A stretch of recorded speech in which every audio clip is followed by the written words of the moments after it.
Então, novamente saúdo a todos os irmãos que estão nos assistindo, né? Nós estamos, então, como eu havia dito, trabalhando o livro a Doutrina da Graça na Vida Prática. Nós estamos no capítulo 1º, não é? A adoração. Semana passada nós fizemos uma introdução, não é? E falamos sobre a questão de que o culto ele é destinado a Deus e ele só pode ser feito da maneira que o Senhor quer, não é?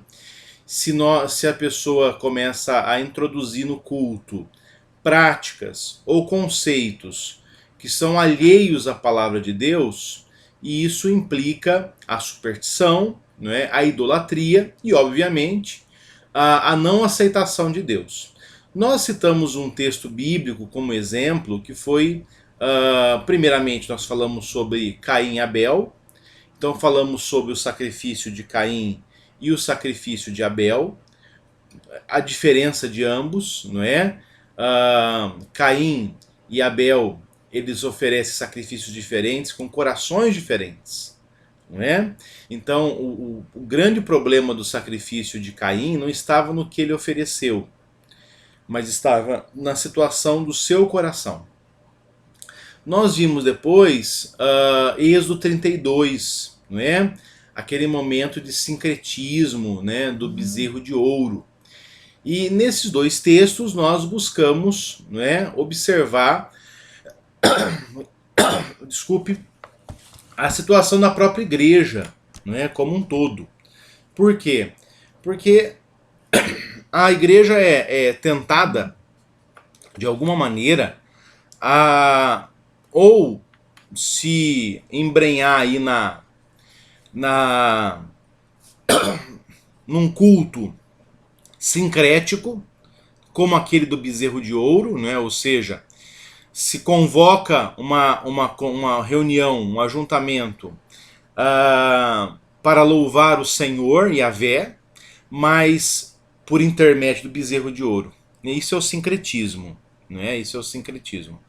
Ou o culto está maculado na própria origem, não é? Como o culto de Caim. Então, irmãos, como nós vivemos uma situação de pecado, nós temos que tomar cuidado com ambas as situações, certo? Então eu vou pedir para que você deixe a sua Bíblia aberta aí em Romanos capítulo 9, né? Romanos capítulo 9. E nós vamos hoje consultar dois textos, Romanos, não é? E Efésios, o Cântico de Efésios. Nesses dois textos, o nosso objetivo, né, no primeiro texto, é nós observarmos a questão da soberania de Deus. Deus, ele é soberano, soberano sobre todas as coisas, né? No segundo texto, nós vamos ver sobre a graça de Deus e a misericórdia de Deus em nos eleger. Então, nessas duas situações, irmãos, desculpem, nessas duas situações, nós vamos observar duas doutrinas importantes na fé reformada que vão ser utilizadas na nossa discussão hoje, não é? Ambas são doutrinas da graça. Nós vamos ver como a soberania de Deus e a depravação total colaboram para a nossa adoração, certo? Então, irmãos, começando aqui a citar o próprio Terry Johnson, né, que é o livro base da nossa aula, nós vamos observar uma coisa extremamente importante, que essas doutrinas, elas não são doutrinas abstratas, não é? Que servem apenas para discussões teológicas, acadêmicas. Pelo contrário, não é? Segundo o Terry Johnson aqui, né, usando a experiência dele, ele vai dizer que a compreensão dessas doutrinas transformaram, não é? Podem transformar um simples espectador de culto, não é? Em um verdadeiro adorador. Por quê? Qual o grande problema de muitas pessoas? Muitas pessoas vão a Deus na expectativa de ganharem alguma coisa nessa relação. Então, eu vou a Deus desde que eu possa usufruir de algo e barganhar com Deus, não é? É aquela situação, irmãos, só para nós começarmos, de Jacó, não é? De Jacó. Abra sua Bíblia lá em Gênesis capítulo 18, né? Gênesis capítulo 18. Esse texto aqui, irmãos, você já viu diversas vezes as pessoas usarem esse texto para para a questão do dízimo, não é? Mas não é 18 não, viu gente? Desculpe. Aqui. 28, perdão. Gênesis capítulo 28. A visão da escada, não é? Então você vai ter lá o momento em que Jacó vai estar fugindo. Esse texto, o contexto dele é Jacó acabou de roubar a bênção do irmão, né? É o único lugar na Bíblia onde se endossa roubo de bênção, né? Você vê aquela igreja assim, olha, toma cuidado, vão roubar tua... o diabo vai roubar tua bênção. Não, isso não existe na Bíblia, né? Então aqui o que aconteceu houve aqui aquele momento em que Jacó, ele se faz, ele veste as vestes do seu irmão, ele é colocado ali uma pelugem nele pela sua mãe, e ele é abençoado por Isaac. Como Esaú quer matá-lo, ele é enviado a Harã, a casa do seu tio Labão, não é? Para ali tomar uma esposa. Nesse ínterim, ou seja, nesse caminho, esse texto acontece. Ele chega em Betel, que antes era chamada de Luz, e ali à noite ele tem a visão de uma escada. Veja, partiu Jacó de Berseba e seguiu para Harã. Tendo chegado a certo lugar, ali passou a noite, pois já era sol posto. Tomou uma das pedras do lugar, fê-la seu travesseiro e se deitou ali para dormir. E sonhou. Eis posta na terra uma escada, cujo topo atingia o céu, e os anjos de Deus subiam e desciam por ela. Perto dele estava o Senhor, e lhe disse: Eu sou o Senhor Deus de Abraão, Deus teu pai, e Deus de Isaque. A terra que agora estás deitado, eu te darei, né? Eu a darei a ti, não é? Eu darei a terra a ti, né? Eu te darei a ti e a sua descendência, né? Novamente a promessa, né? Descendência e terra, né? Igual a promessa de Abraão. A tua descendência será como o pó da terra, estender-se-á para o ocidente, para o oriente, para o norte e para o sul. Em ti e na tua descendência serão abençoadas todas as famílias da terra. Eis que estou contigo e te guardarei por onde quer que fores, e te farei voltar à terra, porque te não desampararei, até cumprir aquilo que hei referido. Despertado Jacó do seu sonho, disse: Na verdade, o Senhor está nesse lugar, e eu não sabia. E temendo disse: Quão temível é este lugar! É a casa de Deus, a porta do céu. Agora vem o texto que eu havia me referido. Tendo se levantado Jacó, cedo de madrugada, tomou a pedra que havia posto por travesseiro e a erigiu em coluna, onde, sobre cujo topo, entornou azeite, e ao lugar, cidade que outrora se chamava Luz, deu o nome de Betel. Fez também Jacó um voto, dizendo: Se Deus for comigo, e me guardar nessa jornada que empreendo, e me der pão para comer, roupa para vestir, de maneira que eu volte em paz para a casa de meu pai, então o Senhor será o meu Deus, e a pedra que erigi por coluna será a casa de Deus, e de tudo quanto me concederes, certamente eu te darei o dízimo. Como eu havia dito, você já ouviu muitas vezes as pessoas usarem de Gênesis 28, de 18 a 22, como um texto para dízimo, não é?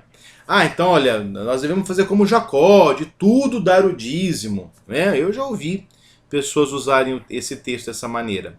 Só que esse texto, meus irmãos, tem um problema. Aqui Jacó ele está barganhando com Deus, né? Ele está barganhando. Olha, o Senhor vai ser o meu Deus se o Senhor, não é, me levar em segurança, não é? Se eu for bem sucedido nessa viagem, aí o Senhor será o meu Deus, né? Então, meus irmãos, o que falta aqui ao Jacó? A humildade, né? Agora, quando você pega ali Jacó voltando, né? Jacó voltando do período que ele ficou ali com Labão, a oração de Jacó é bem diferente, né? O Jacó que trabalhou 7 anos por Raquel, mais 7 por Lia, o Jacó que foi enganado por Labão, o Jacó que teve o seu salário trocado mais de 10 vezes pelo seu tio, não é? Que queria levar vantagem, né? Sempre quis levar vantagem em seu serviço, desde do momento em que ele manifestou desejo por Raquel, né? Jacó oferece um valor de dote impraticável. 7 anos, né, de salário para uma mulher era um valor exorbitante, não é? E o seu tio aceita isso porque ele está, né, decidido em arrancar tudo que ele pode daquele rapaz, né? Inclusive dá Lia para ele, depois, não é? Lhe dá Raquel, não é? Então ele tem que trabalhar 14 anos para o seu tio. Depois há um momento ali não é, da troca de salários, não é? Então isso tudo é algo muito sério, né? Então Jacó foi sendo quebrantado com o tempo. E agora Jacó vai se aproximar, vai ter que voltar à terra dos seus pais, não é? E agora ele vai ter uma outra visão a respeito de Deus. E ele vai dizer lá que ele saiu da sua casa apenas com o cajado, né? Apenas com... E o Senhor foi providente. Então, se você pegar aquela primeira oração de Jacó barganhando com Deus, olha, se o Senhor me fizer bem sucedido, então eu vou dar o dízimo, então eu vou fazer tudo o que é certo ser feito, né? Aí, agora, lá no final, capítulo 33, não é? Você vê um outro Jacó. Então veja, levantando Jacó os olhos, viu que Esaú se aproximava, e com ele 400 homens. Desculpe, está antes, né? Está antes. Aqui onde ele vai dizer que ele saiu da sua terra apenas com o seu cajado, né?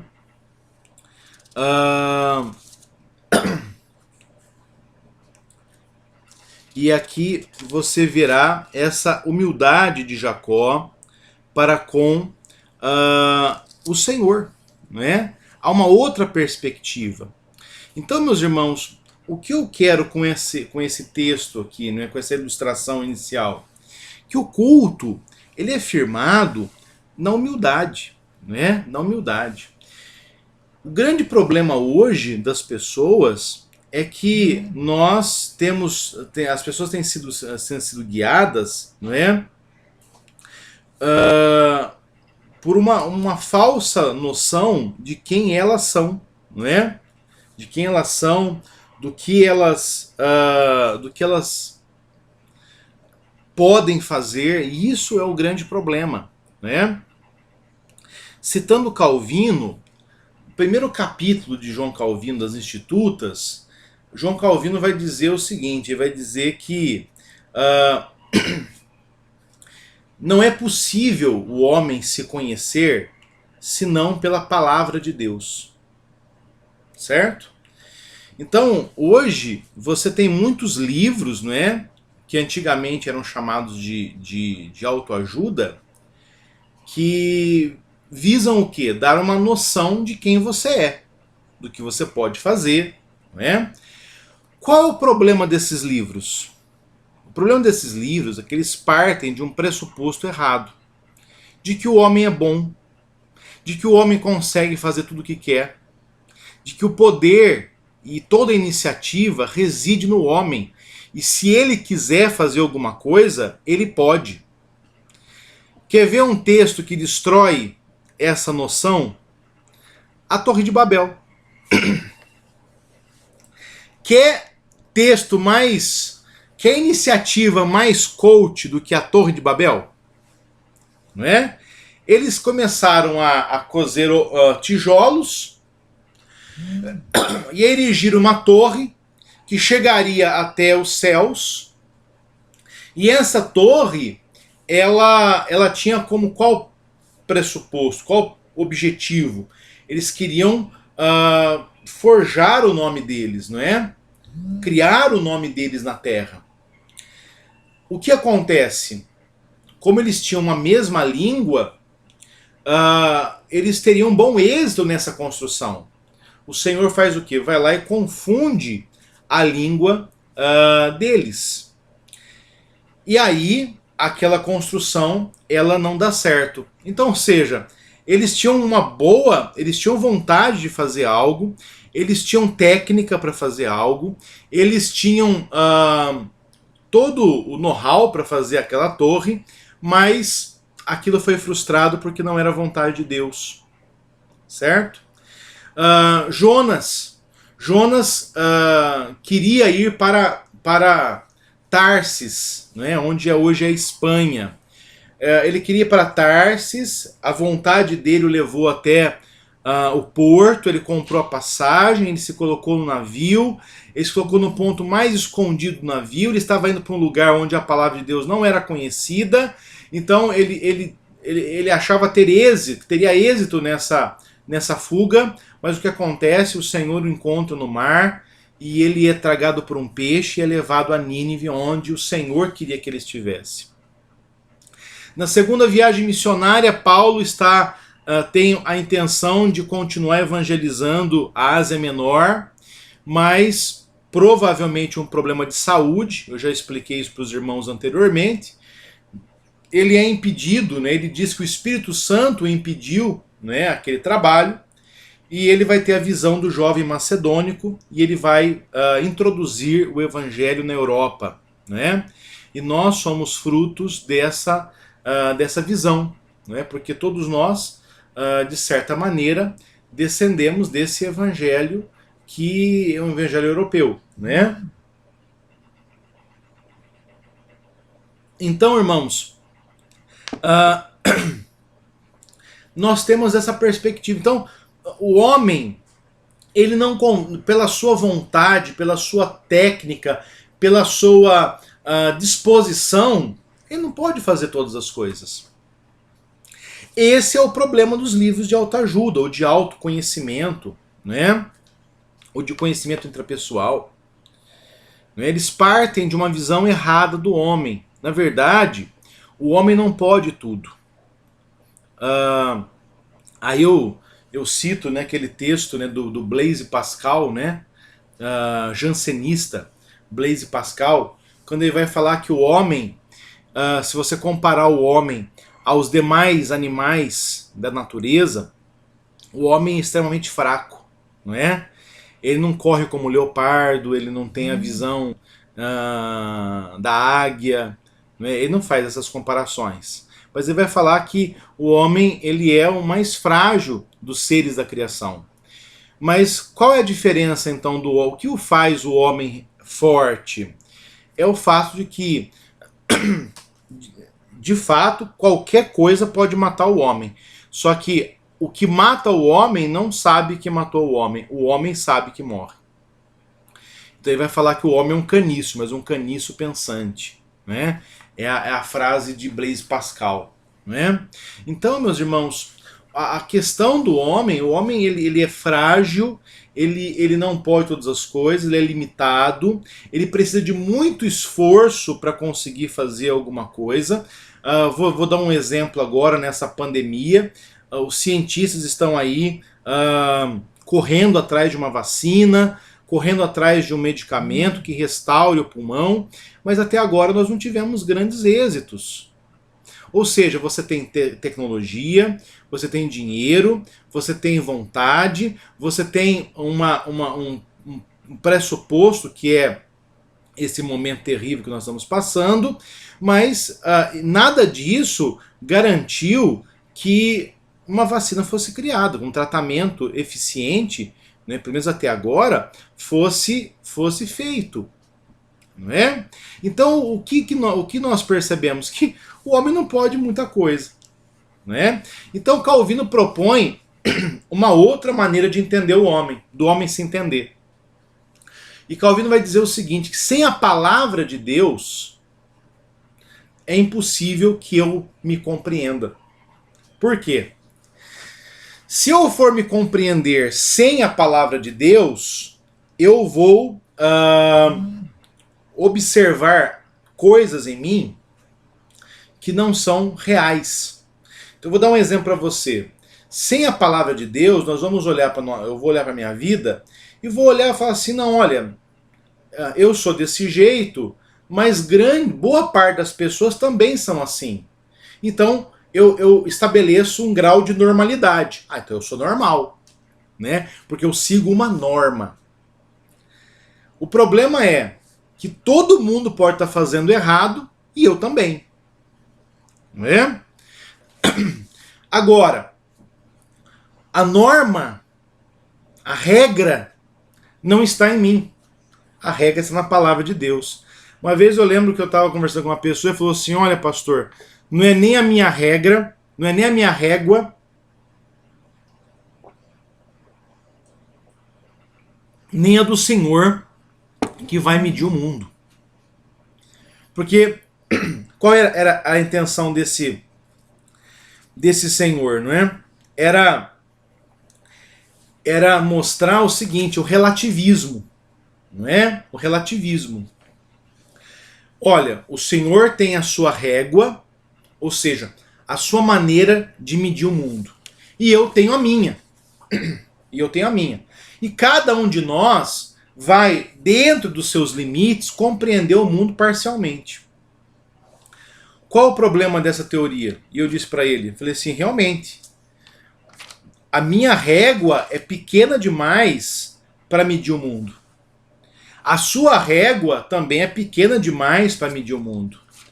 Quem tem uma régua eficiente o bastante para medir o mundo? Aquele que criou o mundo. É aquele que criou o mundo, obviamente. É ele que tem os parâmetros que dão conta de medir o mundo todo. Não é? E aonde está esses parâmetros? Na palavra de Deus. Não é? Deus nos deu a sua palavra para nos oferecer essa régua pela qual nós podemos compreender o mundo ao nosso redor e nós mesmos. Só que o problema é que quando nós pegamos a palavra de Deus, ela vai nos humilhar. O evangelho, ou seja, a boa notícia, ela começa com uma notícia terrível. E que notícia é essa? Que você é um pecador, que os seus pecados, eles o levam para o inferno. Essa é a má notícia do Evangelho. A boa notícia começa quando você compreende a má notícia, que Jesus morreu por você e você tem livre acesso ao céu por causa disso. É essa a conjunção dessa má notícia com essa boa notícia que reside a graça, a compreensão da graça. Então, aqui, vamos lá para Romanos 9. Romanos 9, irmãos, nós temos aqui o capítulo 9, 10 e 11. Paulo tem qual objetivo? O objetivo de Paulo é explicar o seguinte: por que nem todo mundo reconheceu Jesus como Senhor? Paulo está falando a mesma coisa que João vai falar lá no seu prólogo, não é? Que Jesus veio para os seus, mas os seus não o reconheceram, não é? Quem eram os seus aqui, não é? Então aqui, se você pega o prólogo de João, não é? Você vê aqui que então Jesus veio para os seus e os seus não o receberam. Quem eram essas pessoas, nesse ídios que está aqui? Eram os judeus, não é? Os judeus, especialmente os fariseus, os escribas, os doutores da lei, não é? Eles que eram estudiosos da palavra, eles tinham total condição intelectual de reconhecer que Jesus era o Senhor. Tinham total condições. Por que não fizeram assim? Por causa da apostasia, por causa da dureza de seus corações. Não é? Então, no prólogo de João, João vai dizer o seguinte, não é? Houve um homem enviado por Deus, cujo nome era João, este veio, que João Batista, não é? Este veio para testemunhar, para que testificasse a respeito da luz, a fim de que todos virem a crer por intermédio dele. Ele não era a luz, mas veio para que testificasse a luz, a saber, a verdadeira luz, que vinda ao mundo, ilumina todo homem. O verbo estava no mundo, o mundo foi feito por intermédio dele, mas o mundo não o conheceu. Agora, veja, veio para os seus, e aqui é a palavra grega ídios, né, para aquilo que era próprio dele, e os seus não o receberam. Mas todos quanto o receberam, deu-lhes o poder de serem feitos filhos de Deus. Ou seja, essas pessoas não eram filhos de Deus antes. Eram, como Paulo vai dizer lá em Efésios, filhos da desobediência, filhos da ira. A saber, os que creem no seu nome. Então, quem é filho de Deus? Aquele que crê no nome do Senhor. Aquele que recebeu o Senhor. Não é? Os quais não nasceram do sangue. Ou seja, as pessoas que receberam Jesus não fizeram isso por direito de sangue, por descendência. Porque o judeu tinha isso, né? Se você for lá em João capítulo 8, eles vão falar assim, mas nós somos descendência de Abraão, não é? Então não é por direito de sangue que se reconhece que Jesus é o Senhor. Nem pela vontade da carne, não é pela razão que se recebe Jesus como Senhor. Nem pela vontade do homem. Não é porque os homens persuadem bem que se recebe Jesus como Senhor. Mas de Deus. Ou seja, não é pelo sangue, não é pela carne, mas não é pelos homens, é por Deus. Então, nós recebemos o Senhor, recebemos Jesus como nosso Senhor, e assim fomos feitos filhos de Deus, exclusivamente por causa da vontade de Deus. É o que nós, no Evangelho de João, vamos compreender ali no capítulo 6, né, versículo 44, quando Jesus vai dizer, né, que ninguém pode vir a ele se o Pai que o enviou não o trouxer. Certo? Então ninguém tem acesso ao Senhor apenas por direitos de sangue, por vontade dos homens, pela persuasão, não é? É graça, certo? E aí, Paulo, ele está dissertando essa mesma teologia, esse mesmo problema. E Paulo vai mostrar aqui o seguinte, olha, o que acontece, né? Porque qual é o grande problema da carta aos Romanos? A carta aos Romanos, Paulo não conhecia a igreja de Roma quando essa carta foi escrita. Ele escreve essa carta com dois propósitos. Primeiro, dar a essa igreja um resumo de sua teologia, não é? E segundo, de angariar fundos para a sua missão na Espanha. Ele queria ir até a Espanha. Então, irmãos, ao oferecer um resumo de sua teologia, Paulo, ele vai se guiar por algo que ele sabia dessa igreja. Essa igreja, ela tinha um problema. A igreja de Roma, ela foi fundada não, que a igreja foi fundada por Cristo, né? Ela foi organizada, uma vez eu fui corrigir por Venonésio nisso, né? Eu não, um colega nosso. Falei, mas o pessoal fundou a igreja, né? Sabe aquele negócio de membros fundadores? Né? Falou, não, quem fundou a igreja é Cristo, né? Essas pessoas organizaram a igreja, não fundaram. Então, a igreja de Roma foi organizada por pessoas que foram atingidas ali no Pentecostes, né? Você tinha pessoas de diferentes nacionalidades ali em Jerusalém, no dia de Pentecostes. Essas pessoas ouviram o sermão de Pedro lá no Pentecostes, e ao retornarem para Roma, elas organizam a igreja de Roma. Num primeiro momento, a igreja de Roma, na sua grande maioria, era formada então por judeus da diáspora. Judeus que haviam se convertido ali no Pentecostes e estavam conduzindo esse trabalho agora.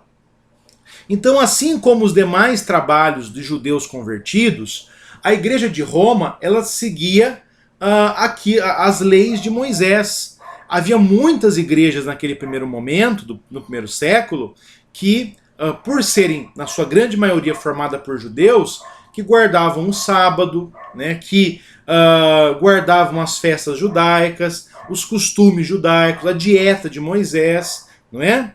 Então, eram aqueles judeus legalistas, né, que queriam que os novos convertidos fossem circuncidados, que obedecessem Moisés, né? Essa era a situação da igreja de Roma num primeiro momento. Quando o imperador Cláudio Nero Druso, pastor? É porque ele é pai adotivo do Nero, né, que vai perseguir a igreja em 64. Mas o imperador Cláudio Nero Druso, né, que era tio de Calígula, né, e era um homem apatetado, né? Se você lê aquele livro A Vida dos 12 Césares, né, de Suetônio, você vai ter uma imagem muito interessante de Cláudio, né? Cláudio, ele era meio apatetado, voltado ao jogo, não é? Então ele nunca foi... Tibério nunca viu nele alguém que poderia sucedê-lo. Então Calígula foi o imperador.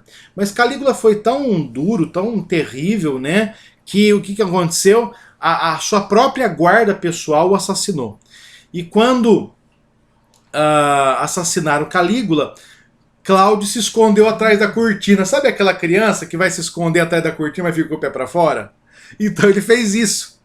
A guarda pessoal, né, a guarda pretoriana, quando viu Calígula atrás da cortina, abriram a cortina e ele achou que ia ser morto.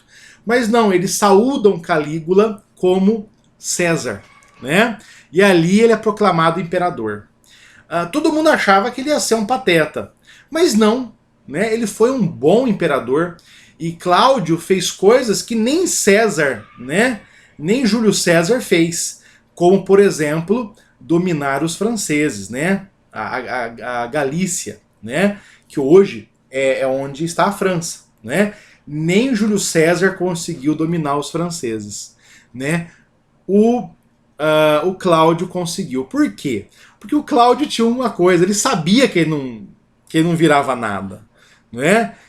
Então como ele sabia que ele não sabia tudo, e como ele era extremamente limitado, ele tinha consciência disso, ele se cercava de quem havia de melhor, né? Então quando ele foi atacar a região ali da Galícia, não é? Se você observar, por exemplo, né, as histórias do Asterix, todas elas são, né, os gauleses, né, o Júlio César querendo dominá-los e não consegue. Cláudio consegue, por quê? Porque ele se cerca dos melhores generais de sua época e ele tem uma coisa que Júlio César não tinha. Ele ouve essas pessoas, porque ele sabe as suas limitações, não é? E tem uma cena fantástica, né?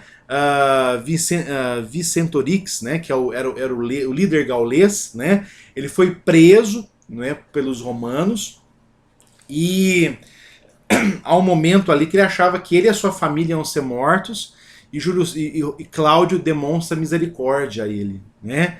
Então ele passa a ser o misericordioso, né? Interessante. Cláudio é essa pessoa. Cláudio, ele tem que agir diante de uma turbulência entre os discípulos de um tal Cresto, né? Cresto era a maneira incorreta de falar Cristo, né? Então, o que estava acontecendo em Roma? Uma divergência entre judeus e judeus que haviam se convertido ao cristianismo. Essa divergência ela se toma tal proporção que Cláudio manda embora de Roma todos os judeus. É o edito de Cláudio, que aparece lá no livro de Atos.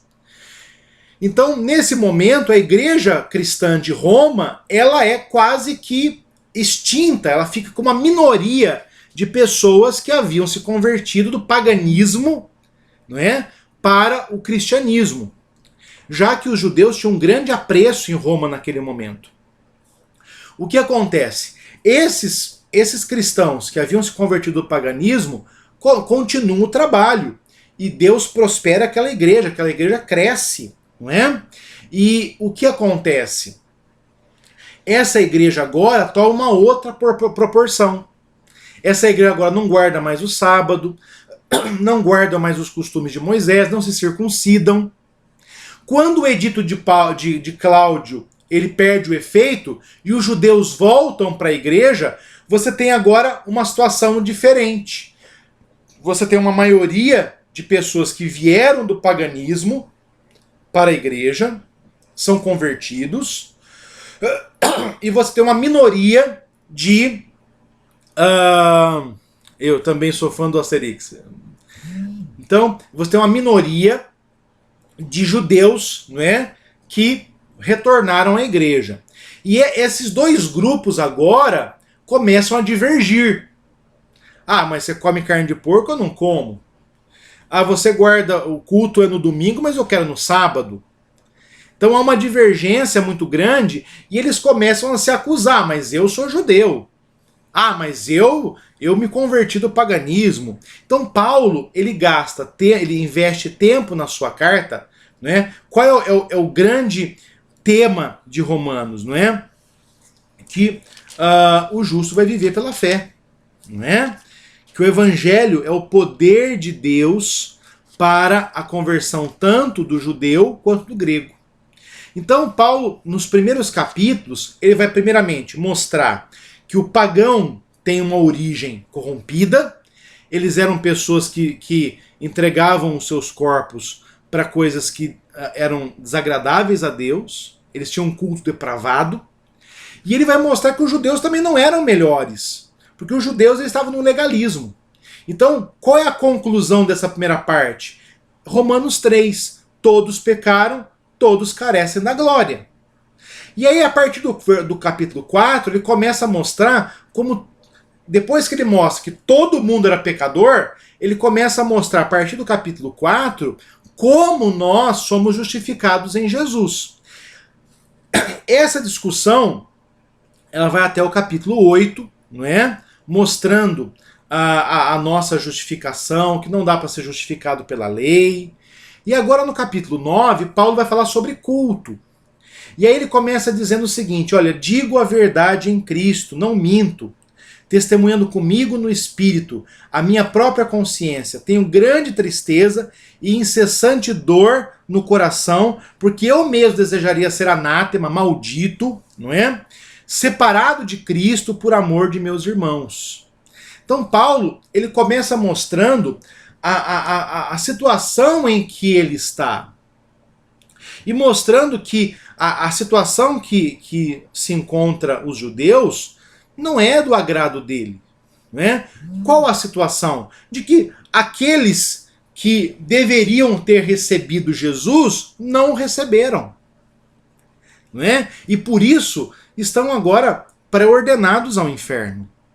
Então ele fala assim: olha, eu gostaria de ser anátema, eu gostaria de ser maldito, para dar, se os meus patrícios pudessem ter acesso à palavra. Você pode traçar um paralelo aqui entre Paulo e Moisés, não é? Moisés vai, claro, em situações extremamente diferentes, mas depois ali do bezerro de ouro, Moisés vai fazer o quê? Fala assim: olha, Senhor, se o Senhor não for conosco, risca o meu nome do livro da vida, não é? E Deus vai falar para ele assim: não vou riscar coisa nenhuma, eu vou ter misericórdia, quem me aproveta tem misericórdia. Então, ou seja, tanto Moisés quanto Paulo estão imbuídos de um grande sentimento patriótico, um grande sentimento de amor às pessoas que eles lideram, não é? Então essa é uma situação que nós encontramos aqui, não é? Aí você continua, né? E você vai ao versículo 6 e você encontra Paulo dando voz a algo que estava sendo dito. Há um linguista francês que eu gosto muito, se chama Dominique Manguenot. E o Dominique Manguenot, ele parte do pressuposto de que quando a gente lê um texto, a gente sempre tem que ter em mente que um texto foi escrito para outra pessoa. Ou seja, quando uma pessoa escreveu o texto, ela tinha um outro na cabeça dele. E ela está conversando com este outro. E o texto nasceu dessa conversa. Então, aqui no versículo 6, quem é o outro discursivo com quem Paulo está debatendo? São os judeus. E qual é a visão que os judeus têm? Que a promessa de Deus falhou. Olha, Deus tá bom, Deus prometeu, Deus falou que todas as famílias da terra seriam abençoadas em Abraão, não é? Mas Deus falhou, porque o povo que descende de Abraão não recebeu Jesus. Então Deus falhou em sua promessa. Aquelas pessoas que tinham toda a condição de receber o Senhor Jesus e de glorificá-lo como seu único e suficiente Salvador, elas não conseguiram fazer isso. E aí, Paulo vai dar uma resposta a essas pessoas. Certo? E qual é a resposta de Paulo? Né? Então veja aqui o versículo 6. E não pensemos que a palavra de Deus haja falhado, porque era o que os judeus falavam, né? Esse outro discursivo. Porque nem todos os de Israel são de fato israelitas. Então Paulo ele faz uma distinção entre o Israel espiritual, né, e o Israel carnal. É uma distinção pertinente até hoje, né? Porque às vezes você vê igrejas evangélicas, especialmente igrejas evangélicas, se aproximando do judaísmo de uma maneira quase legalista, de uma maneira que a Bíblia não aprovaria, não é? Então você tem um templo de Salomão, hoje. Você tem pastores tocando shofar. Você tem pastores usando talit, kippá, não é? Seguindo festas judaicas, a festa dos tabernáculos, não é? Alguém vai falar assim: ah, mas a gente faz isso com a Páscoa também, não faz, pastor? Não faz, porque nós comemoramos a Páscoa de uma maneira diferente da dos judeus, não é? A nossa maneira de comemorar a Páscoa é se recordar do feito que Jesus já fez na cruz. É assim como nós fazemos com o Natal, não é? É apenas um momento em que a igreja toma para recordar um fato histórico, não é? Do qual nós angariamos a nossa salvação. Certo? Simplesmente isso. Agora, há uma mística hoje, né? Então, há igrejas que ostentam a bandeira do Estado de Israel. Meus irmãos, a bandeira do Estado de Israel, o Estado de Israel, né, fundado lá em 1948, depois do Holocausto, né, e que contou com um dos apoiadores, foi um brasileiro, não é? Oswaldo Aranha, autor de Canaã, que esse autor pertenceu à primeira geração dos modernistas, né? Inclusive ele está na foto lá dos modernistas de 1922, não é? Era um grande admirador dos judeus. Ele, inclusive, foi Oswaldo Aranha que intercedeu para que o Brasil não lutasse a favor dos alemães na Segunda Guerra Mundial, não é? Que era desejo ali tanto de Dutra quanto do outro general Getúlio Vargas, né? O Góes Monteiro, né? Agora, irmãos, o que acontece? Então, nós não temos que ter essa aproximação, né?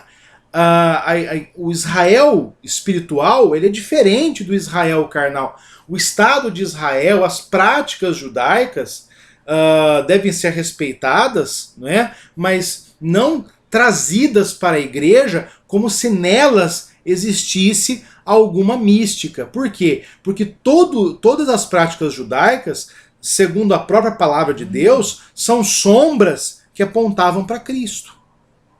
Então Paulo tem uma solução, fala assim, olha gente, nem todos os de Israel são de fato israelitas. E ele vai falar o seguinte, olha, isso não é uma coisa minha, não foi eu que inventei isso. Isso está no Antigo Testamento, certo? E aí ele começa com Abraão. Olha, nem por serem descendentes de Abraão, todos são os seus filhos. Veja o paralelo que Paulo estabeleceu aqui. Nem todos os de Israel são de fato israelitas. Ou seja, nem todos os que se autodenominam membros de Israel são de fato, pertencem de fato ao Israel espiritual.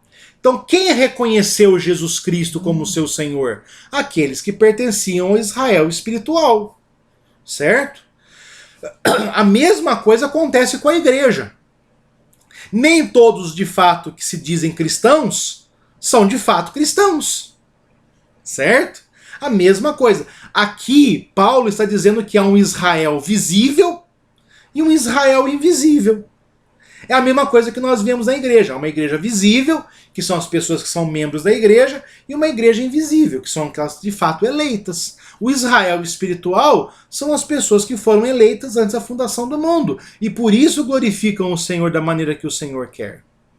Então isso tem que ficar muito claro para nós, certo? E aí ele vai falar o seguinte, olha, nem todos os descendentes de Abraão são de fato, né, herdeiros da promessa. E ele vai citar aqui o exemplo de Isaac e de Ismael. Ambos são descendentes de Abraão. Olha, em Isaac será chamada a tua descendência, isto é, versículo 8. Esses filhos de Deus não são propriamente os da carne, mas devem ser considerados como descendência os filhos da promessa, porque a palavra de Deus, a palavra da promessa é essa, por esse tempo virei a Sara e ela terá um filho.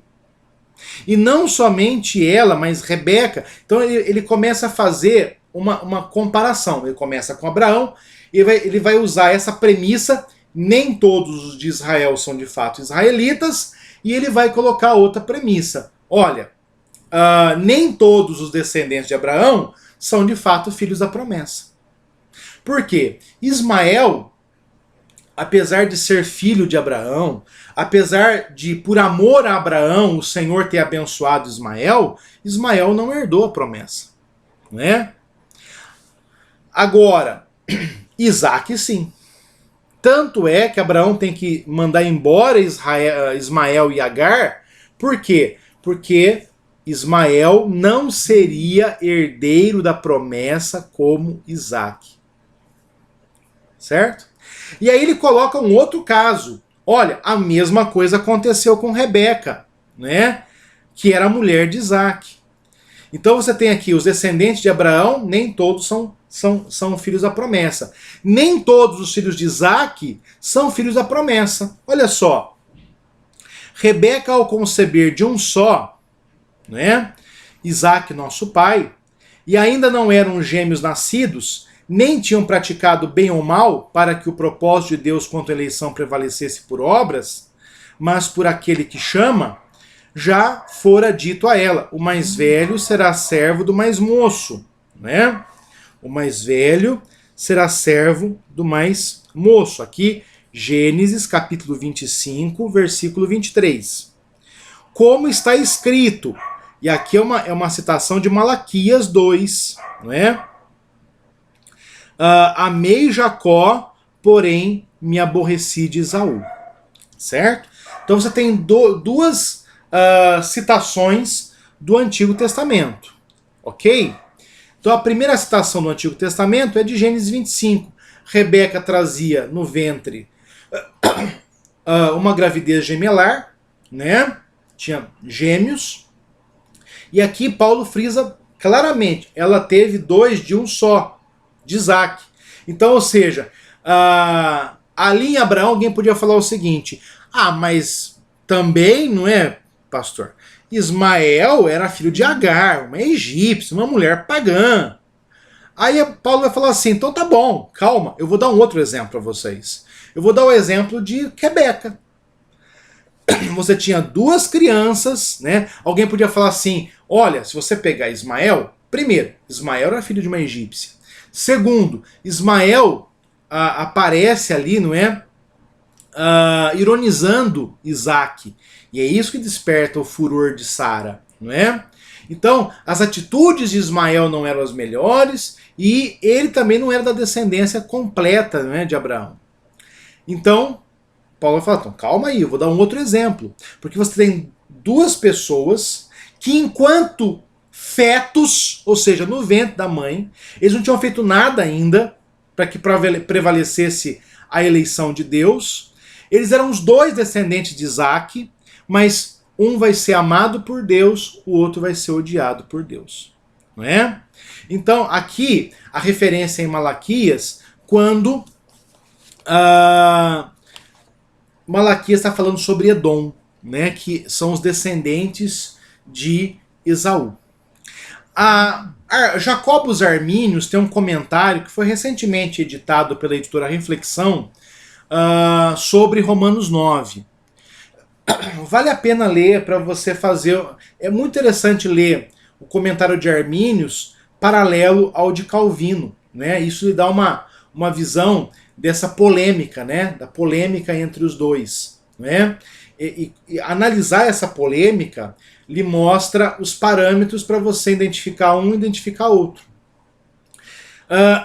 Calvino parte do pressuposto do seguinte: da eleição. Deus elegeu antes da fundação do mundo, ponto. Calvino parte dessa premissa baseado em Efésios, né, que o Senhor nos escolheu antes da fundação do mundo. Ponto.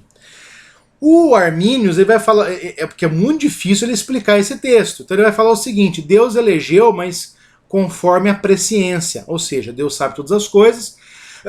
Ele sabia que Esaú teria uma vida desagradável. Você vê lá, ele toma mulheres ímpias, ele deseja matar o irmão, não é? Então ele não era uma pessoa das melhores. Então Deus elegeu conforme a presciência. Só que se você ponderar, qual o grande problema dessa teoria de Arminius? Se você olhar a vida de Jacó, ele não é tão melhor assim que Esaú.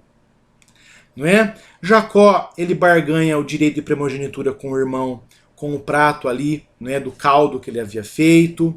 Ele entra naquele esquema elaborado por Rebeca para conquistar a bênção do pai.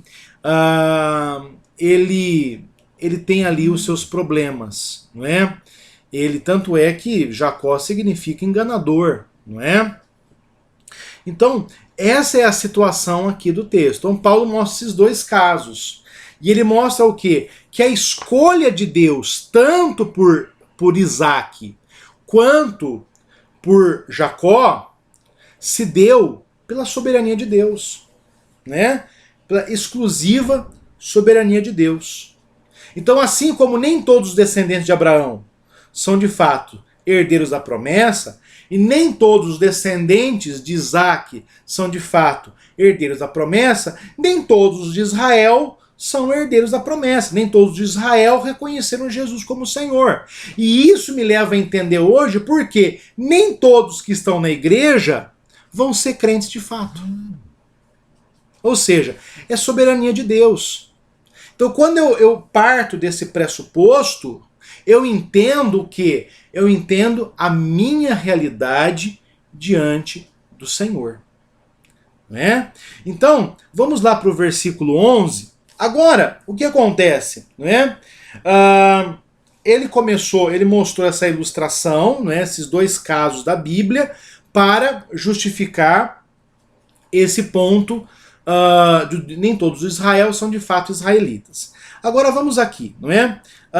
Continuando, né, aqui no capítulo 11, você vai perceber o quê? Não é? É a ideia da eleição. Então veja, quando ele entra no caso de Jacó e Esaú, ele mostra claramente a soberania de Deus, mostrando que aqueles que são salvos, ou seja, aqueles que receberam o Senhor Jesus como seu único e suficiente Salvador, e isso não pode ser feito apenas, lembra do prólogo de João? Aqueles que o receberam, não é? Deus deu a eles o poder de serem feitos filhos de Deus, não é? E eles não receberam nem pelo sangue, nem pela vontade dos homens, nem pela vontade da carne, mas receberam Jesus pela vontade de Deus. Foi a vontade de Deus que fez com que eles assim fizessem, não é? Então, primeira coisa, né? Paulo continua a mostrar para a gente que mesmo nos seus dias existia o que? Um remanescente fiel entre Israel. Então você tinha um Israel que não havia recebido Jesus como seu Senhor, não é? Que continuava fiel às sombras que apontavam para Cristo, e você tem um outro grupo que recebe Jesus como Senhor. A gente poderia fazer aí um paralelo, não é, com o mito da caverna. Lembra do mito da caverna ali na República de Platão? Não é? Platão, quando escreve o mito da caverna, ele está pensando em Sócrates, né? e na filosofia. Mas ele conta a história de dois jovens que estavam na caverna, atados ao pescoço, e eles viam as sombras na parede da caverna das coisas que passavam lá fora. E eles acreditavam nas sombras, né? Então eles achavam que aquelas sombras eram de fato a realidade. Um deles se solta e ele, ao chegar à entrada da caverna, ele vê os objetos reais, não é? E então Platão mostra essa divergência, né, entre o que é fictício, né, o que é uma sombra, e aquilo que é de fato real. Nós podemos fazer um pequeno paralelo com esse mito aqui. Os judeus, eles estavam vendo sombras, não é? Projeções do que seria, do que apontava para Jesus. E os judeus, esses que não receberam Jesus, eles continuaram apegados a essas sombras, não é? A essas sombras, ao invés de usufruir da realidade do Senhor Jesus Cristo, certo? Então, Paulo vai mostrar que nem todos em Israel vão ser salvos, não é? Nem todos em Israel vão ser salvos. Olha o versículo 26, não é? Vós não sois meu povo, ali mesmo serão chamados filhos do Deus vivo. Nem todos são povo de Deus, certo? Então, versículo 15, vamos continuar aqui, 14. Que diremos, pois? A injustiça, veja, se o outro discursivo com quem Paulo está debatendo, um argumento dele é a promessa falhou, e aí Paulo vai mostrar o caso de Abraão e o caso de Jacó e Esaú. Agora há um outro argumento desse outro discursivo, desses judeus. Olha, isso é injusto. Quando você fala de eleição, de predestinação, muitas vezes as pessoas vão ter esse mesmo argumento. Então, Deus é injusto. Então por que Deus escolhe um e não escolhe o outro? Né? Deus seria justo se escolhesse todo mundo. Olha só, né? Que diremos, pois? A injustiça na parte de Deus? Paulo vai responder. Aqui é uma diatribe, né? Quando você lança uma questão que você vai responder logo em seguida. De modo nenhum. E aí agora Paulo cita um outro exemplo bíblico, lá em Êxodo. A conversa, a questão ali, a conversa de Deus com Moisés. Lembra que eu havia traçado um paralelo no início entre Paulo e Moisés? Que Moisés estava ali dizendo, olha, se o Senhor não subir conosco, né, risca o meu nome do livro da vida. E aí Deus vai dizer o que para Moisés? Não é? Terei misericórdia de quem me aprover ter misericórdia, e compadecer-me-ei de quem me aprover ter compaixão. Paulo novamente mostra o seguinte, olha, quem não entendeu isso, não entendeu a Bíblia. Quem acha que Deus é injusto por ter misericórdia de uns e não de outros, por ter compaixão de uns e não de outros, não entendeu a Bíblia, porque foi isso o que Deus disse para Moisés. Olha, Moisés estava falando de quem? Do povo que foi tirado do Egito, daquele povo que há pouco tempo estava cultuando o bezerro de ouro. Esse texto está ali em Deuteronômio 32:14. Do 1 ao 6, você teve ali o problema do bezerro de ouro. Moisés está debatendo com Deus a respeito desse momento. E Deus vai dizer o que para Moisés? Moisés, eu vou ter misericórdia com quem eu quiser. A minha misericórdia, a minha compaixão não são universais. Certo? Elas não são universais. O universalismo não está na Bíblia. E aí veja, versículo 16. Assim, pois, não depende de quem quer ou quem corre, mas de usar Deus de sua misericórdia. Lembra ali de João, traçando um paralelo com João? Ninguém pode vir a Cristo se o Pai que o enviou não o trouxer. Você não recebeu a Cristo pela vontade do sangue, pela vontade dos homens, pela vontade da carne. Você recebeu a Cristo pela vontade de Deus. Então não são as minhas obras que vão angariar a benevolência, a misericórdia ou a compaixão de Deus, mas é a graça dele. Certo? Então, irmãos, nós temos que entender claramente isso. Deus é soberano. O grande problema, às vezes, das pessoas é que as pessoas querem sintetizar Deus em uma fórmula e elas querem ter domínio sobre Deus. Isso não tem nada a ver. Essa semana eu ouvi uma pregação herética, né? A pessoa falando assim, olha, a Bíblia não é a palavra de Deus. Quando você começa a ver uma pregação assim, você muda. Pronto. Né? Eu consegui ouvir 2 minutos dela e sair. Porque, olha, Deus não está restrito à Bíblia. Né? Você deve ter ouvido esse pregador falando isso. Né? Eu nem conheci esse rapaz. Né? Deus não está restrito à Bíblia. Deus é maior do que a Bíblia. Pera lá. Isso chama doutrina da acomodação. Ou seja, Deus, ao se revelar especificamente, que é a palavra de Deus, ele se acomodou à nossa linguagem, à nossa cultura, aquilo que é possível se conhecer. De fato, Deus é maior que a Bíblia. Mas tudo que nós podemos conhecer a respeito de Deus foi revelado por Deus na palavra. É aquilo que Paulo diz. Tudo que é possível se conhecer de Deus foi revelado por meio dele. Primeiramente na revelação geral, depois na revelação específica. Certo? Então, a Bíblia não sintetiza Deus. A Bíblia não limita Deus. Muito pelo contrário. Né? a Bíblia mostra a infinitude de Deus. E por isso nós devemos glorificar o Senhor, não é? Então, irmãos, isso tem que ficar muito claro pra gente, certo? Então, as pessoas às vezes querem sintetizar Deus e ter domínio sobre ele. E para muita gente, a religião é uma forma de dominar a Deus, de barganhar com Deus. Lembra lá de Jacó, antes de ir para Harã, antes de ser quebrado, de ser humilhado, ele está ali, olha, se o Senhor me der sucesso, aí eu vou fazer o que o Senhor quer. Não é? Então, nós não podemos barganhar com Deus, né?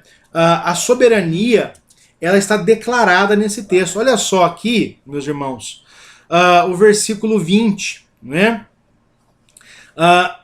Agora, versículo 19, desculpe. Tu, porém, me dirás, de Deus se queixa, de que se queixa ele ainda? Pois bem, quem jamais resistiu à sua vontade?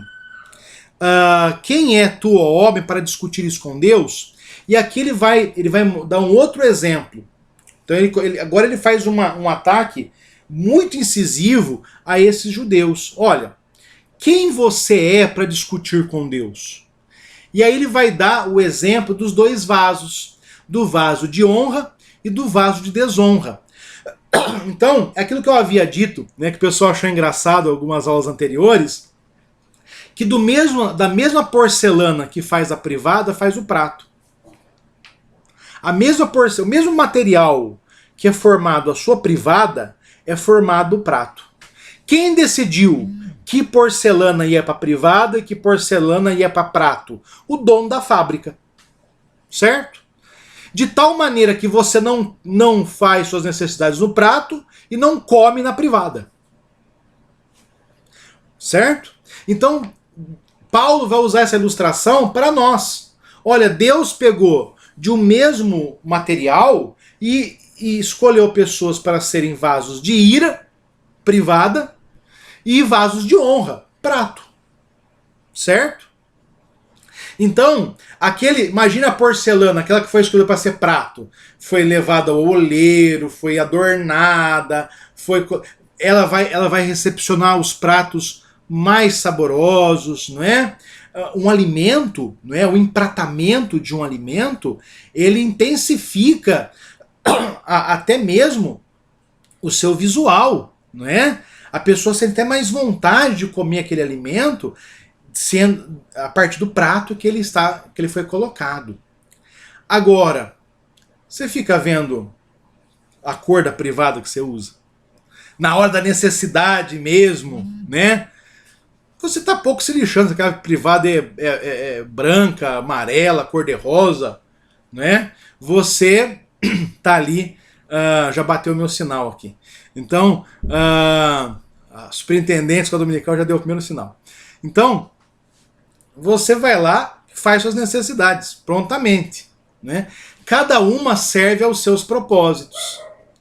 E aí, citando Provérbios 16:4, Salomão vai dizer o quê? Deus fez todas as coisas, até o ímpio para o dia da calamidade. Certo? Então, Deus, o que tem que ficar muito claro é que Deus não precisava escolher ninguém. Deus não precisava escolher ninguém. Porque todos são pecadores. Porque todos nós merecemos o inferno. Essa é a realidade. Todos nós merecemos o inferno. Agora, Deus, ele agiu com misericórdia. E ele escolheu desse povo que merecia o inferno, um povo para si. É isso que Paulo está mostrando aqui. Olha só. Tu, porém, me dirás, de que se queixa ele ainda, pois quem jamais resistiu à sua vontade? Que és tu, ó homem, para discutir isso com Deus? Porventura, pode o objeto perguntar a quem fez, por que me fizeste assim? Ou não tem o oleiro direito sobre a massa, para que do mesmo barro fazer um vaso de honra e outro de desonra? Não é? E aí ele continua essa discussão, não é? Que diremos, pois, se Deus, querendo mostrar sua ira e dar a conhecer o seu poder, suportou com muita longanimidade, com muita bondade, os vasos de ira preparados para a perdição, a fim de que também desse a conhecer as riquezas de sua glória em vasos de misericórdia. Então, ou seja, Deus suporta os vasos de ira e Deus se dá a conhecer pelos vasos de honra. Ou seja, Deus se dá a conhecer através de nossas vidas, através de nossa fidelidade. Então, nós testemunhamos a Deus. Eu vou dar um exemplo para vocês. Né? É o teatrinho das crianças. Né? Se você pegar ali Paulo e Silas, em Atos 16, eles estão presos em Filipos. Você poderia pensar o seguinte: por que Deus não livrou Paulo e Silas antes de serem açoitados? Antes de ser. Agora sim, o primeiro sinal foi dado. Né? Obrigado, Delma. Então, por que Deus não livrou Paulo e Silas antes de serem açoitados? Por quê? Porque eles eles testificariam não só ao carcereiro, que seria convertido ali, mas aos demais prisioneiros, a glória de Deus. Porque à meia-noite, quando as dores eram insuportáveis, quando era desconfortável dormir, porque estavam atados ao tronco, quando naquele momento eles poderiam murmurar, chorar, eles poderiam questionar a Deus, eles começam a louvar. E eles são ali, eles testificam ali a glória de Deus. Onde nós estivermos, e independente das circunstâncias que nós enfrentemos, nós somos testemunhas da glória de Deus. Foi por isso que Deus não salvou os amigos de Daniel antes da fornalha. É por isso que Deus não salvou Daniel antes da cova dos leões. É por isso que Deus não salvou Paulo e Silas antes das chibatadas em Filipos, porque muitas vezes Deus nos salva no momento de aflição.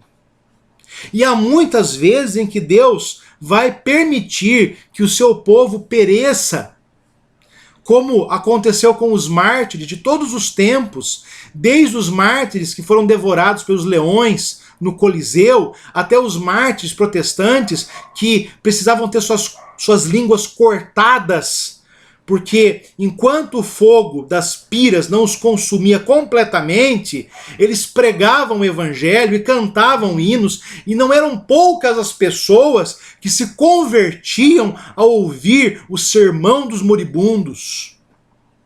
Olha que coisa maravilhosa. Nós descendemos dessa têmpera. Nós somos esses vasos. A honra não está em nós, a honra está em quem nos fez vasos de honra.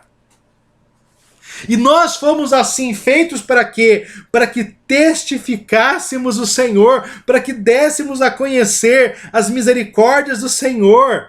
Olha que coisa maravilhosa, a riqueza de sua glória. E ele continua falando, veja só, os quais somos nós, em quem também chamou, não só dentre os judeus, mas dentre os gentios, assim como também diz Oséias, chamarei povo meu ao que não era meu povo, e amada ao que não era amada.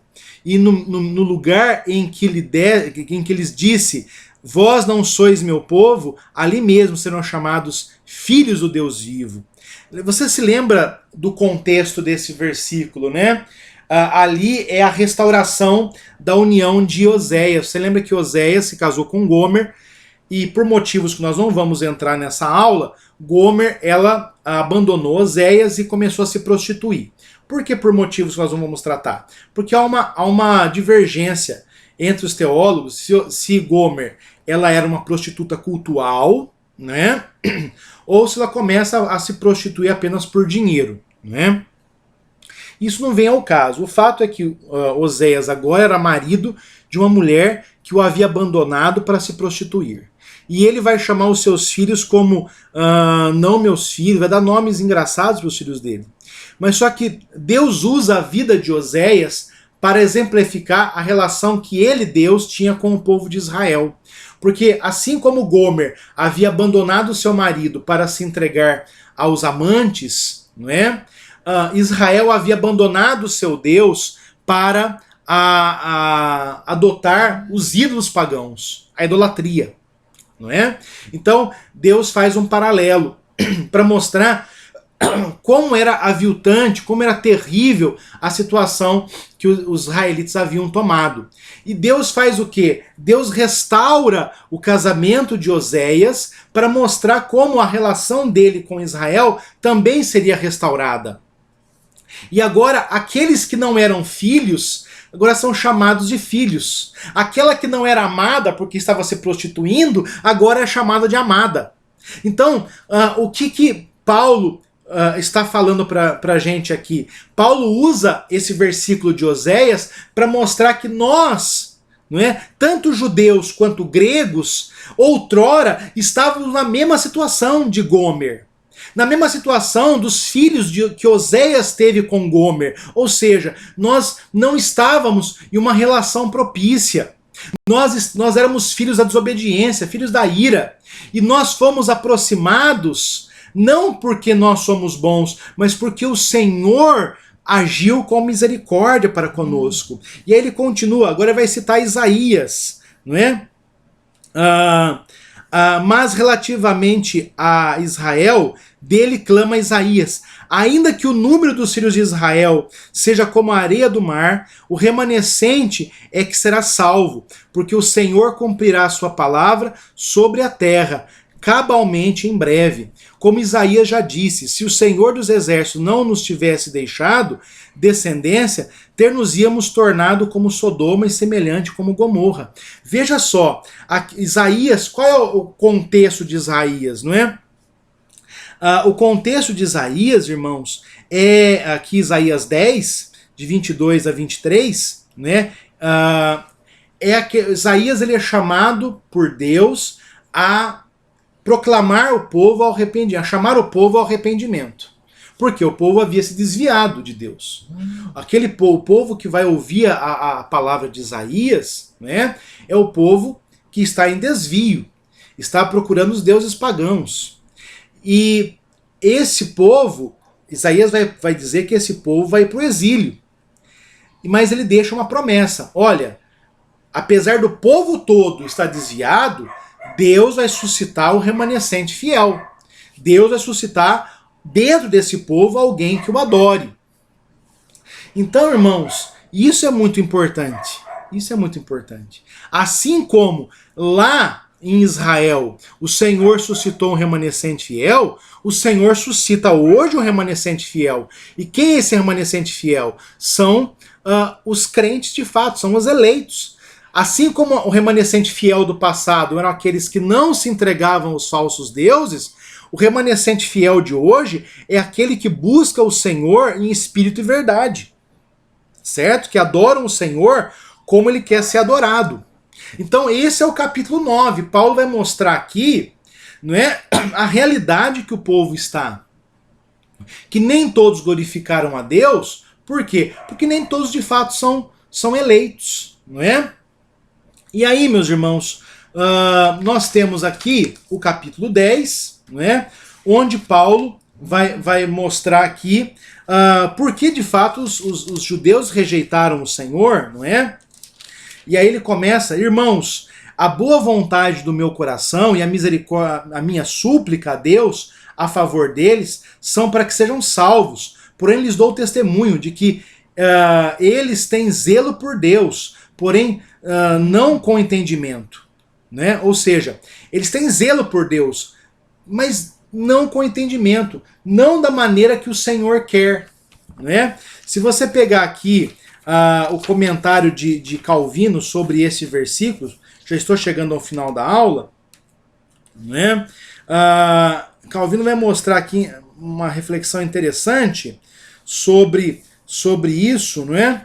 Quando ele vai falar que a falta de entendimento deles era justamente porque eles cumpriam a palavra, mas não com os pressupostos corretos, né? Não com os pressupostos corretos. Aqui no capítulo, no versículo 2, né?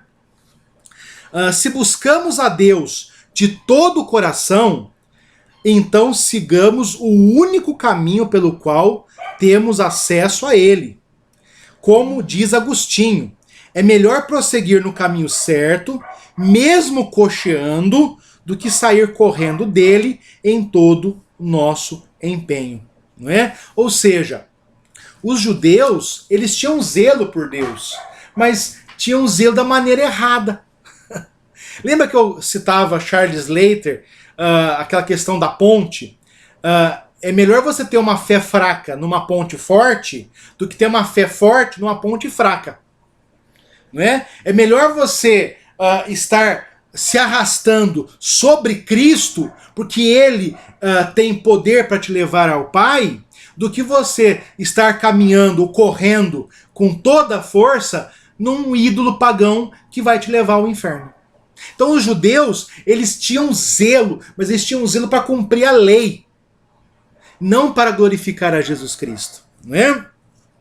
Porquanto, desconhecendo a justiça de Deus e procurando estabelecer a sua própria, não se sujeitaram a quem vem de Deus. Ou seja, por que eles não reconheceram Jesus? Porque eles queriam a justiça própria. Porque reconhecer a Jesus era reconhecer que muitas coisas eles estavam errados. Né? É o que acontece lá em Mateus 13, quando há a cura daquele jovem que era mudo e surdo. E as pessoas começam a dizer, olha, não é esse o filho de Davi? E aí o que os fariseus vão fazer? Vão falar assim, ele expulsa demônios por Beelzebu. E Jesus vai mostrar que de todo pecado será perdoado, exceto o pecado contra o Espírito Santo. E qual é o pecado contra o Espírito Santo naquele contexto? A apostasia. É você observar a glória de Deus, você ter condições de reconhecer a glória de Deus, mas não reconhecer para preservar a sua autojustiça. Isso é apostasia. Né?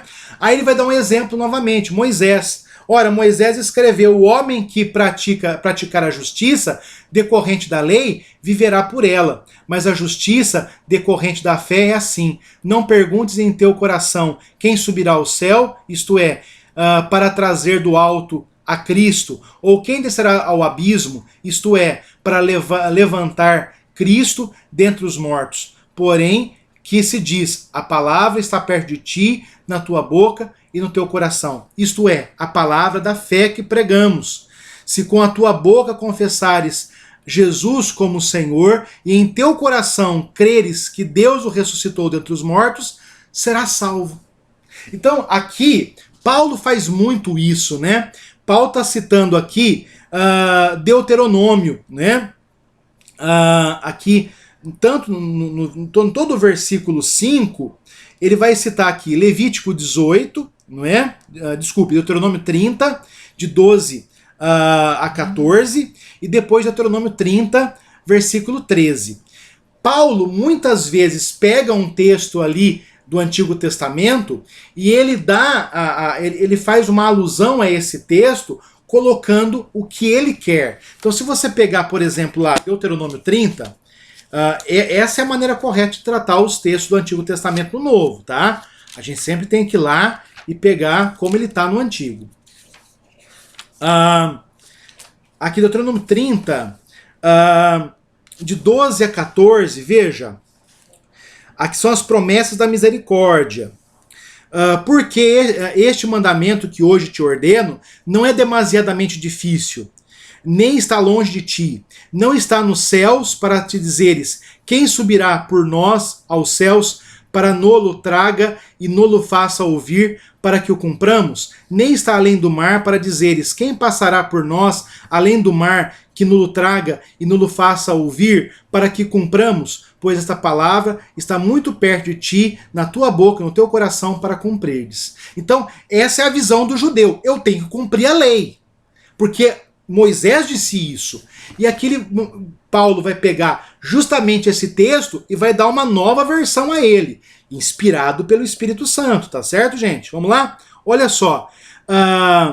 Quem subirá ao céu, isto é, para trazer do alto a Cristo? Ó, aqui estava. Quem subirá aos céus para que nolo traga? Traga o quê? Traga este mandamento. que não é difícil de ser cumprido. Então Paulo está colocando no mesmo patamar Cristo e o mandamento. Então, porque é Jesus que cumpre perfeitamente a lei.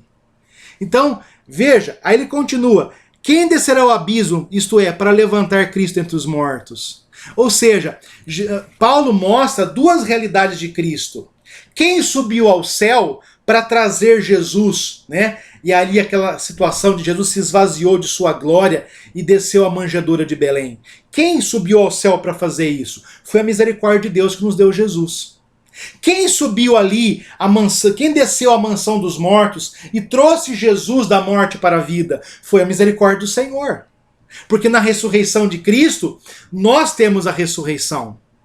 Então Paulo está mostrando o seguinte: vocês querem cumprir a lei, mas há um único jeito de cumprir a lei, em Jesus. Esse é o único jeito fácil de cumprir a lei. Por quê? Porque é impossível você cumprir a lei totalmente. Aquilo que Tiago diz: quem pecar em um ponto da lei, vai pecar sobre toda ela.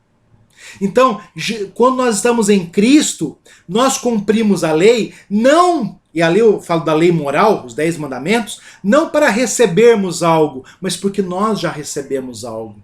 A lei é a expressão da graça de Deus, por quê? Porque ela nos mostra como glorificaremos a Deus. E nós temos a certeza que Cristo já cumpriu plenamente por nós, né? Então, todo aquele que confessar o nome do Senhor Jesus Cristo será salvo. Mas quem pode confessar o nome do Senhor Jesus Cristo? Lembra de João? Não é? Ninguém pode vir a Cristo se o Pai que não o enviou não o trouxer. Ninguém pode receber a Cristo pela vontade do sangue, pela vontade da carne, pela vontade dos homens, mas pela vontade de Deus. Então, quem vai confessar o nome do Senhor? Aquele que é o remanescente fiel, aquele que foi eleito por Deus, né? Então, Paulo continua mostrando aqui, até que ele chega no final do capítulo 11 e faz esse hino maravilhoso, né? Do capítulo 11, né? Mostrando a grandiosidade, a profundidade da riqueza, tanto da sabedoria quanto do conhecimento de Deus. Quão insondáveis são os seus juízos, quão inescrutáveis os seus caminhos. Quem, pois, conheceu a mente do Senhor? Quem foi ao seu conselheiro? Quem primeiro deu a ele para que venha a ser restituído? Porque dele, por meio dele e para ele são todas as coisas. Então veja, olha que coisa maravilhosa. A soberania de Deus não é para ser entendida, é para ser aceitada. Para nós, a soberania de Deus, nós nos colocamos debaixo dela. E quando nós entendemos que Deus é um Deus soberano, que nós adoramos a Deus, porque Deus nos chamou para esse propósito, então a nossa adoração, ela vai só buscar isso, ela vai buscar Deus. Quem é o centro de nosso culto? É Deus. Não é eu, não é aquilo que eu gosto, não é? Então as músicas vão ser escolhidas para glorificarem a Deus. Independente se eu gosto ou não, se eu acho bonito ou não, se o ritmo é legal ou não. O centro do meu culto é o centro da minha vida. Se a minha vida não estiver centrada em Deus, o meu culto não estará centrado em Deus. Só que o grande problema que nós vimos aqui é que esse Deus é um Deus soberano. É que a vontade dele é que prevalece. Então eu tenho que buscar o Senhor da maneira que o agrada, que o glorifica. Então hoje nós vimos essa primeira doutrina, a soberania de Deus, diante da depravação humana. Semana que vem nós continuaremos falando sobre adoração, mas nós falaremos sobre os 2 primeiros capítulos de Efésios, né? Ali Paulo vai mostrar que o Senhor nos escolheu antes da fundação do mundo, mas nós estávamos mortos em nossos delitos e pecados. Então nós vamos mostrar como a graça de Deus ela se revela na misericórdia que Ele teve conosco. Ele nos elegeu apesar de nossos pecados e está nos transformando à imagem de seu Filho. Então, irmãos, a soberania de Deus, eleição, o que elas transformam a nossa maneira de cultuar? Quando eu entendo que eu só estou em Cristo pela misericórdia de Deus, quando eu entendo que Deus é soberano e que tudo o que Ele faz acontece, o meu culto não pode ser displicente. O meu culto não pode ser negligente. Eu passo a ter mais fidelidade. Queria orar pela sua vida. Eterno Deus e amado Pai, obrigado, Senhor. Obrigado por esse momento de escola bíblica dominical. Abençoa cada vida, cada pessoa que está nos acompanhando, as pessoas que vão assistir posteriormente esse vídeo. Dá a elas, Senhor, a tua graça, a tua misericórdia. Dá-nos, Senhor, que suportemos esses dias maus para a glória do teu santo e bendito nome. Protege, Senhor, os nossos irmãos que estão agora padecendo, quer por essa pandemia, quer pelo rigor de estarmos em isolamento, Deus. Olha por cada um de nós, Senhor, e nos dá a graça de sermos fiéis até a morte para herdarmos a coroa da vida. Senhor, nós pedimos especialmente nessa oração pela vida do nosso irmão Mateus, pela vida dos idosos, pela vida da Débora, nossa irmã em Ribeirão Preto, para que o Senhor abençoe cada um, Senhor, com as suas mais ricas bênçãos espirituais em Cristo. E é no nome do Senhor Jesus Cristo nós pedimos tudo isso, hoje e por todo sempre. Amém. Deus abençoe